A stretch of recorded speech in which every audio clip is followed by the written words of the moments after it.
ഇന്ന് നമുക്ക് ഒരു ഫ്രൂട്ട് സാൻഡ്വിച്ച് ഉണ്ടാക്കാം. വളരെ കുറച്ച് ഇൻഗ്രീഡിയൻസ് മാത്രമുള്ള പെട്ടെന്ന് ഉണ്ടാക്കാൻ പറ്റുന്ന സാൻഡ്വിച്ച്.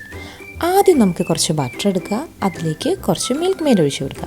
ഈ കുറച്ച് എന്ന് പറയാൻ കാര്യം ഇതിനൊന്നും പ്രത്യേകിച്ച് അളവില്ല.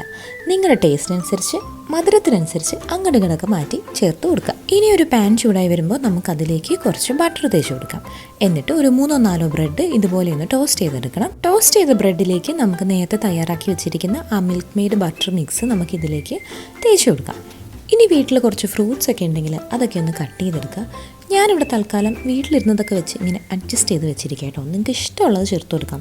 പഴം ചേർത്ത് കൊടുക്കാം, പൈനാപ്പിൾ ഉണ്ടെങ്കിൽ അത്, അങ്ങനെ ഇഷ്ടമുള്ളത് ചേർത്ത് കൊടുക്കാം കേട്ടോ. ടേസ്റ്റ് പോലെ തന്നെ പ്രധാനമാണ് പ്ലേറ്റിങ്. അപ്പോൾ ലാസ്റ്റായിട്ട് ഒരു ഡെക്കറേഷൻ പരിപാടി കൂടി കഴിഞ്ഞാൽ നമ്മുടെ ഫ്രൂട്ട് സാൻഡ്വിച്ച് റെഡി ആയിട്ടുണ്ട്. ഈസി അല്ലേ? അപ്പോൾ എല്ലാവരും ഇതൊന്ന് ട്രൈ ചെയ്ത് നോക്കണം കേട്ടോ. അതെ, വീഡിയോ ഇഷ്ടമായാൽ അപ്പോൾ എങ്ങനെയാണ്